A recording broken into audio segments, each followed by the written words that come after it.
लेके दिखा जा, आजा। तुम ही कहो कित जाए नसीब हमारा, दुनिया में कौन हमारा। का हुजूर आपका, मेरा नाम लीजिए न मेरे बाप का। घबराओ नहीं, बुढ़े मरते कम हैं, मरने के एक्शन ज्यादा करते हैं। भारतीय सिनेमा के खंड को 4 हिस्सों में बांटा जाता है। Early cinema, golden era, 90s era और आधुनिक सिनेमा। ऐसे में शुरुआती समय के कलाकारों को हमेशा नजरअंदाज किया जाता है। सिर्फ कलाकार ही नहीं बल्कि फिल्मों को भी कोई नहीं देखता। आज के जमाने में सिर्फ उन लोगों को भाव मिलता है जिनकी शुरुआत 50 और 60 के दशक के बाद हुई। पर आपको ये प्यारा channel biography and real life story ऐसे ही कलाकारों को याद करता है जिनकी पहचान धुंधली सी पड़ गई हो। दोस्तों, मैं हूँ आपकी अनामिका और आज कहानी सुनाने वाली हूँ मशहूर कलाकार करण दीवान की। ये वो एक्टर है जिनका नाम सुनकर ही हमारे कुछ दर्शकों की पुरानी यादें ताज़ा हो चुकी होंगी। इस बात के लिए हमारे चैनल को अभी सब्सक्राइब और वीडियो को लाइक कर दीजिए। दीवान करण चोपड़ा उर्फ करण दीवान जी का जन्म 6 नवंबर 1917 को अविभाजित भारत के गुजरानवाला शहर में हुआ था। वे अपने 3 भाइयों में छोटे थे तथा उनके बड़े भाई जयमानी दीवान नामी फिल्मकार थे। इनके दूसरे भाई का नाम भीष्म दीवान है। अपने भाई की तरह वो भी फिल्म जगत का हिस्सा बनना चाहते थे, पर उन्हें लेखन कला में ज्यादा दिलचस्पी थी। इसीलिए कॉलेज के दिनों में उन्होंने जगत लक्ष्मी नामक मैगजीन के लिए लेखन करना शुरू किया। वे पढ़ाई के साथ काम करने लगे थे, पर एक दिन मैगजीन के काम के सिलसिले में उनकी पहचान ताराचंद बरजात्या से हुई।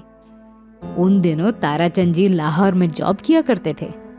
ताराचंद जी ने ही करण की पहचान आर.एल. शौरी से करवाई। आपको बता दूं कि आर.एल. शौरी रूप किशोर शौरी के पिता हैं, जो उस जमाने में फिल्में बनाते थे। शौरी जी ने करण को कोलकाता बुलाया और अपनी आगामी फिल्म पूरन भगत में एक्टिंग करने का मौका दिया। वे इस फिल्म के मुख्य कलाकार भी थे। करण दीवान कॉलेज के होनहार स्टूडेंट थे। उनका परिवार भी बहुत अमीर था। कहा जाता है कि गुजरानवाला में उनका बहुत ही बड़ा मकान हुआ करता था। आज भी वो घर गुजरानवाला में देखने को मिलता है। जब उन्हें पहली फिल्म मिली तब वे कॉलेज के आखिरी साल में थे, इसीलिए शूटिंग के बाद उन्हें पढ़ाई के लिए अपने घर लौटना पड़ा। पर ये फिल्म कुछ ज्यादा कमाल नहीं कर पाई और वैसे भी करण काफी छोटे थे। इस वजह से काफी लोग बोला करते थे कि हीरो बनने के लिए आपकी उम्र बहुत छोटी है।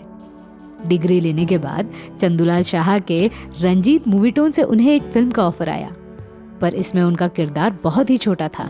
उन्होंने सोचा कि एक फिल्म बतौर हीरो करने के बाद भी उन्हें इतनी छोटी भूमिका मिली। इस वजह से वे चिंतित रहने लगे। आगे चलकर उन्होंने एयर इंडिया रेडियो और इंडियन नेवी में अपनी किस्मत आजमा के देखी, पर वहां भी उनकी दाल गली नहीं।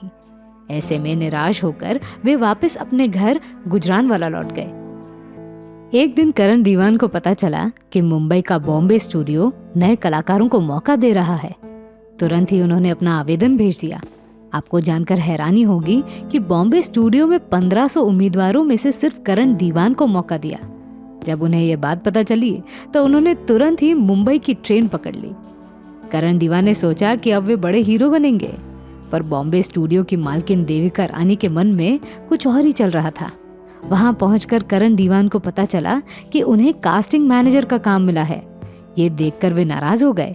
नए कलाकारों को ढूंढकर फिल्मों में लाना, ये करण दीवान का काम हुआ करता था। इस काम से वे असंतुष्ट थे, इसीलिए कुछ महीनों के बाद उन्होंने जॉब छोड़ दी। मुंबई में रहकर उन्होंने तमन्ना, शोभा, स्कूल मास्टर और गाली इन फिल्मों में बतौर हीरो काम किया। पर करण दीवान की किस्मत इतनी बिगड़ी हुई थी कि ये सभी फिल्में फ्लॉप रही। 1941 से 1944 तक वे फ्लॉप रहे, पर उनके मनस्थिति को उनके भाई ने समझ लिया और उन्हें अपनी फिल्म रतन में मौका दिया।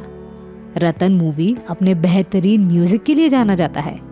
ये पहली फिल्म थी जिसमें करण दीवान ने एक्टिंग के साथ गाना भी गाया था।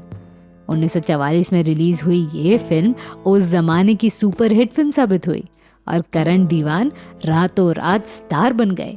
इसके बाद उन्होंने सुपरहिट फिल्मों की लाइन लगा दी। वे पहले एक्टर बने जिन्होंने लगातार गोल्डन और सिल्वर जुबली हिट फिल्में दी। भाईजान, जीनत, चमन, लाहौर, राखी, दुनिया, छोटी भाभी, परदेस, बहार, 3 बाटी 4 रास्ता, मधु, मुसाफिर खाना। ये वो फिल्में थी जो थिएटर में 25 हफ्तों तक चली, इसीलिए करण दीवान नामी स्टार बन गए। करण दीवान के पर्सनल जीवन की बात की जाए तो पता चलता है कि उनकी पत्नी मंजू भी एक अभिनेत्री थी। करण दीवान की पहली हिट फिल्म रतन में मधु ने छोटा सा किरदार निभाया था। मंजू की फैमिली नहीं चाहती थी कि वे किसी पंजाबी इंसान से शादी करें, पर फिर भी मंजू ने अपने परिवार के खिलाफ जाकर करण से शादी की। इस शादी से उन्हें 5 बच्चे हुए। करण दीवान के जीवन में अच्छा समय 1944 के बाद आया, पर 70 का जमाना लगते लगते उनकी किस्मत फिर से ढलान पर आ गई। अपने खुद के गाड़ी में सफर करने वाला ये एक्टर बस में सफर करते हुए भी दिख जाता था। अपने आखिरी जीवन में वे BR चोपड़ा साहब के टीम के सदस्य भी रहे। कुछ लोगों का कहना है कि वे सिने आर्टिस्ट एसोसिएशन से भी जुड़ गए, जिनके वे सदस्य भी थे। अपने आखिरी दिनों में करण दीवान को फिल्मकार पूरी तरह से भूल चुके थे। इसी कारण से उन्हें अन्य काम करने पड़े। करण दीवान ने अपना पूरा जीवन फिल्म जगत को दे दिया, पर जब 2 अगस्त 1979 में उनका देहांत हुआ तो सिर्फ 2 लोगों ने हाजिरी दी। वो 2 लोग थे चंद्रशेखर और मनमोहन कृष्णा। तो मैं थी आपकी अनामिका। मेरी सुनाई हुई कहानी आपको कैसी लगी ये हमें कमेंट सेक्शन में ज़रूर बताइएगा, और हमारे channel biography and real life stories को सब्सक्राइब करना न भूलें।